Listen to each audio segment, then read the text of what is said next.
marilah kita buka acara diskusi kita pada pagi hari ini dengan mengucapkan basmalah. Bismillahirrahmanirrahim. Selanjutnya penyampaian materi dari kelompok 3, silakan. Baik, terima kasih kepada moderator. Kami dari kelompok 3 ingin menyampaikan materi tentang kedudukan hukum. Adapun poin yang pertama yaitu kedudukan pemerintah dalam hukum publik. Dalam hukum publik, pemerintah memiliki posisi sebagai pemegang kekuasaan tertinggi dalam menjalankan fungsi negara. Pemerintah berwenang membuat, menetapkan, dan menegakkan hukum untuk kepentingan umum serta menjaga ketertiban masyarakat. Kedudukan ini menegaskan bahwa seluruh tindakan pemerintah harus tunduk pada aturan hukum publik, di mana kekuasaan dijalankan demi kepentingan rakyat dan kesejahteraan umum. Pemerintah bertindak sebagai organisasi jabatan yang memiliki kewenangan publik dalam membentuk pembuatan peraturan, kebijakan, keputusan, serta ketetapan yang semuanya diatur oleh hukum publik. Selanjutnya, poin kedua yaitu macam-macam jabatan pemerintah. Macam-macam jabatan pemerintah mencerminkan struktur pelaksana pemerintah yang kompleks, mencakup instansi di bawah presiden, lembaga negara di luar kekuasaan eksekutif, badan hukum perdata milik pemerintah, hingga kerjasama dengan pihak swasta. Dalam konteks hukum bukan pemerintah juga dapat berperan sebagai pemilik kekayaan negara, pihak dalam perjanjian, pelaku usaha melalui BUMN atau BUMD, penyewa atau penyedia jasa, bahkan sebagai pihak dalam sengketa perdata. Semua jabatan ini menunjukkan bahwa pemerintah memiliki peran ganda baik sebagai pelaksana kewenangan di publik maupun sebagai subjek hukum perdata yang tunduk pada hukum privat. Selanjutnya akan Selanjutnya, kedudukan pemerintah dalam hukum privat. Dalam hukum privat, pemerintah kedudukan sebagai subjek hukumnya setara dengan individu atau badan hukum lainnya. Pemerintah dapat melakukan tindakan hukum seperti perjanjian, jual beli, sewa menyewa, dan menjadi pihak dalam sengketa perdata. Hal ini menunjukkan bahwa pemerintah tidak hanya menjalankan fungsi publik, tetapi juga berpartisipasi dalam hubungan keperdataan. Kedudukan ganda ini memperlihatkan sinergi antara hukum publik dan hukum privat dalam sistem administrasi pemerintahan Indonesia demi menciptakan tata kelola negara yang efisien, adaptif, dan berkeadilan. Selanjutnya sesi tanya jawab untuk penanggap utama dari kelompok 4, silakan. Saya Siti Afifah dari kelompok 5, selalu penanggap utama dari kelompok 4 selaku penanggap utama kelompok 3. Ya, langsung saja yang ingin saya tanyakan, di makalah itu menyebutkan bahwa dalam sengketa perdata pemerintah diperlakukan setara dengan warga negara atau badan hukum lainnya tanpa keistimewaan khusus. Nah, yang ingin saya tanyakan, bagaimana mekanisme jaksa pengacara negara atau JPN dalam mewakili pemerintah memastikan asas kesetaraan ini, mengingat JPN adalah aparatur negara. Apakah ada tantangan khusus yang dihadapi oleh JPN dibandingkan pengacara swasta dalam menghadapi sengketa perdata yang melibatkan hasil negara? Silakan kepada pemateri agar menjawab pertanyaan dari pihak Afifah. izin menjawab pertanyaan dari Afifah. Pertanyaannya, bagaimana mekanisme jaksa pengacara negara atau JPN dalam mewakili pemerintah memastikan asas kesetaraan ini, mengingat JPN adalah aparatur negara. Apakah ada tantangan khusus yang dihadapi oleh JPN dibandingkan pengacara swasta dalam menghadapi sengketa perdata yang melibatkan hasil negara? Jaksa pengacara negara itu mewakili pemerintah dalam perkara perdata dengan tetap mematuhi asas kesetaraan di depan hukum.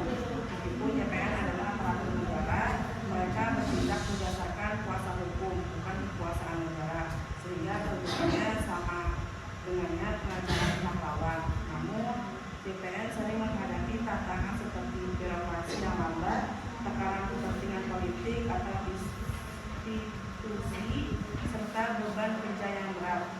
Dengan begitu, profesionalisme dan pengawasan internal kejaksaan membantu memastikan JPN tetap menjalankan tugasnya secara adil dan seimbang. Gimana kita kalau jelas? Ya jelas. Harus di video aja.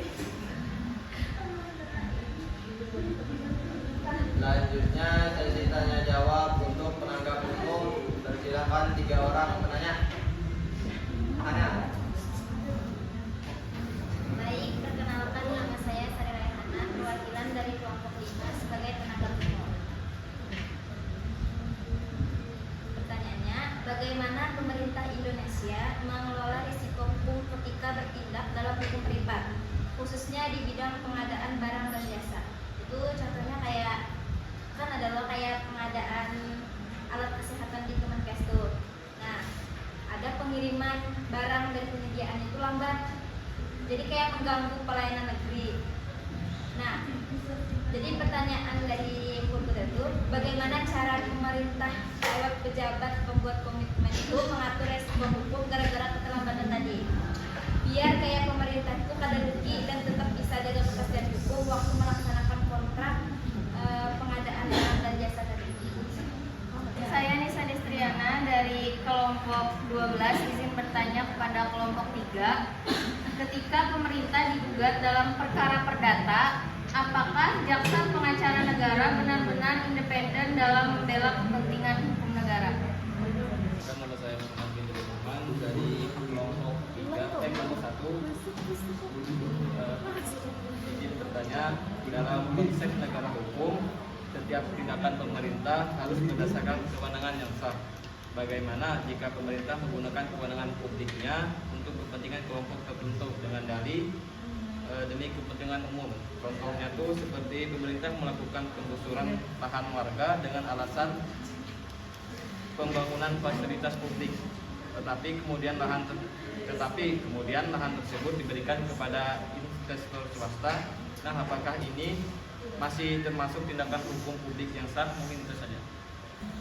Ya, izin menjawab pertanyaan dari Anissa, yaitu pertanyaannya ketika pemerintah digugat dalam perkara perdata, apakah jaksa pengacara negara benar-benar independen dalam membela kepentingan hukum negara? Jawabannya, secara struktural JPN tidak sepenuhnya independen karena satu, ia berada di bawah hierarki kejaksaan yang tunduk kepada jaksa agung atau bagian dari eksekutif. Yang kedua, karena dalam menangani perkara JPN harus mendapatkan surat kuasa khusus dari instansi pemerintah yang diwakili. Dan yang ketiga, strategi pembelaan sering memerlukan koordinasi dengan kementerian atau lembaga terkait, sehingga keputusan hukum bisa dipengaruhi kebijakan administratif. Jadi independensi JPN bersifat terbatas atau bukan independen seperti advokat, tetapi memiliki ruang profesional untuk menolak instruksi yang bertentangan dengan hukum dan keadilan. Begitu. Bagaimana Pak Jelas Nisa? Baik, di sini saya akan menjawab pertanyaan dari Gozali. Tadi kan dalam konsep negara hukum, setiap tindakan pemerintah harus berdasarkan kewenangan yang sah. Bagaimana jika pemerintah menggunakan kewenangan publiknya untuk kepentingan kelompok tertentu dengan dalih demi kepentingan umum? Contohnya, pemerintah melakukan penggusuran lahan warga dengan alasan pembangunan fasilitas publik, tetapi kemudian lahan tersebut diberikan kepada investor swasta. Apakah ini masih termasuk tindakan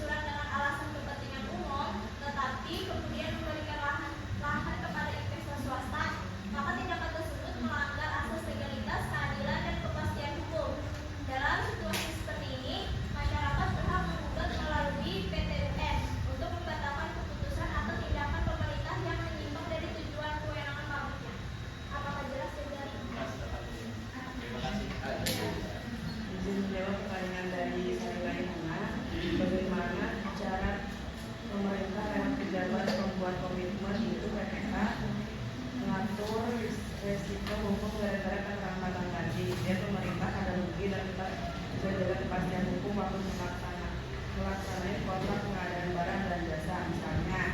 Nah adalah kayak jadi pengiriman barang dari penyedia itu lambat dan dia mengganggu pelayanan mandiri. PPK itu mengatur resiko hukum akibat keterlambatan dengan cara memberi sanksi denda, membuat berita acara keterlambatan dan membuat jadwal lewat adendum jika penyebabnya itu di luar kendali. Bagaimana?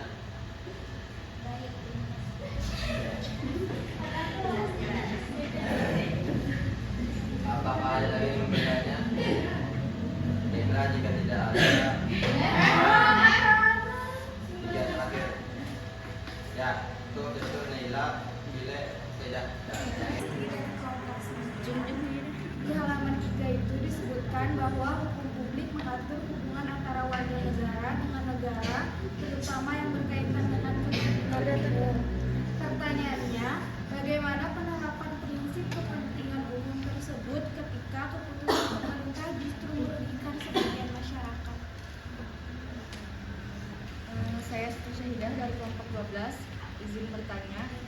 Jika pemerintah melakukan prestasi dalam kontrak, apakah masyarakat benar-benar punya kekuatan hukum yang seimbang untuk segala hukumnya? Baik, langsung saja. Perkenalkan, nama saya Nela Agustina dari kelompok 2. Pertanyaannya, mengapa Undang-Undang Nomor 30 Tahun 2014 tentang administrasi pemerintah meskipun tidak menyebut langsung badan hukum privat dianggap memberi legitimasi bagi keterlibatan mereka dalam pemerintahan? Terima kasih. Saya menjawab pertanyaan dari Nela Agustina.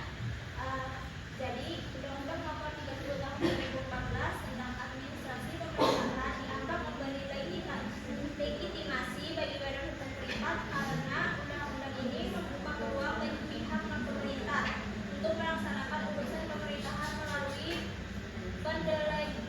pendelegasian atau kerjasama. Meskipun tidak disebut secara langsung, badan hukum privat bisa terlibat sebagai pelaksanaan tugas tertentu selama mendapat kewenangan sah dari pemerintah, sehingga perannya diakui secara hukum dalam penyelenggaraan pemerintahan. Apakah jelas? Bagaimana, Naila? Ya, Naila. Ya. Oke, izin menjawab pertanyaan dari Siti Syahidah, yaitu pertanyaannya, jika pemerintah melakukan prestasi dalam kontrak, apakah masyarakat benar-benar punya kekuatan hukum yang seimbang untuk menggugatnya?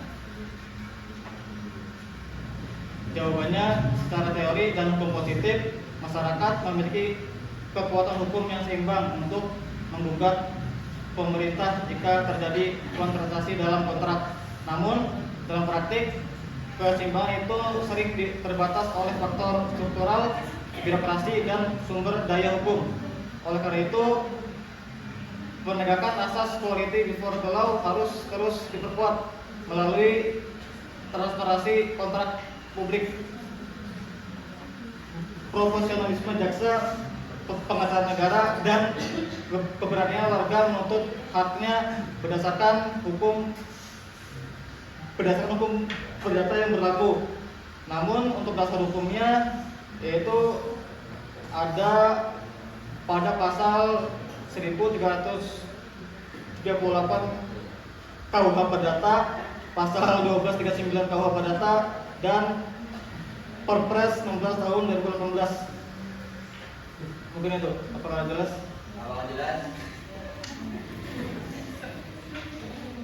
Menjawab pertanyaan dari Nabila Rizky.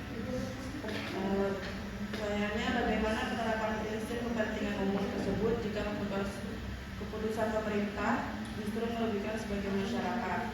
Prinsip kepentingan umum itu diterapkan untuk manfaat bersama, tapi kalau keputusan pemerintah itu merugikan sebagian masyarakat, maka pemerintah wajib memastikan adanya keadilan dan ganti rugi yang layak. Artinya kepentingan umum itu tidak boleh dijadikan alasan untuk mengabaikan hak warga, dan setiap kebijakan harus tetap adil, proporsional, dan transparan. Mungkin itu saja. Apakah jelas? kesimpulan dari makalah ini adalah Indonesia adalah negara hukum yang mewajibkan seluruh penyelenggaraan pemerintahan berdasarkan aturan hukum yang berlaku. Hukum dijadikan pedoman utama dalam menjalankan negara, pemerintahan, dan kehidupan masyarakat demi terciptanya keadilan, kedamaian, dan kemanfaatan untuk semua. Terus kedudukan ini terlihat dalam berbagai aspek. Yang pertama, pemerintah dapat bertindak sebagai pemilik kekayaan negara atau daerah yang memiliki hak untuk melakukan perbuatan hukum seperti jual beli, hibah maupun sewa menyewa atas aset yang dikuasainya. Terus yang kedua, pemerintah juga dapat berperan sebagai pihak dalam perjanjian atau kontrak, baik dalam pengadaan barang dan jasa maupun kerjasama bisnis melalui pejabat atau badan usaha yang ditunjuk. Terus yang ketiga, melalui BUMN dan BUMD, pemerintah berfungsi sebagai pelaku usaha yang tunduk pada hukum perusahaan dan berkompetisi secara setara dengan pelaku usaha swasta. Dan terakhir, keempat, pemerintah dapat berkedudukan sebagai penyewa atau penyedia jasa, baik untuk memenuhi kebutuhan operasional maupun untuk memanfaatkan aset milik negara dan daerah. Baik, terima kasih. Baiklah, kita tutup acara diskusi kita pada pagi hari ini. Jangan mengucapkan hamdalah.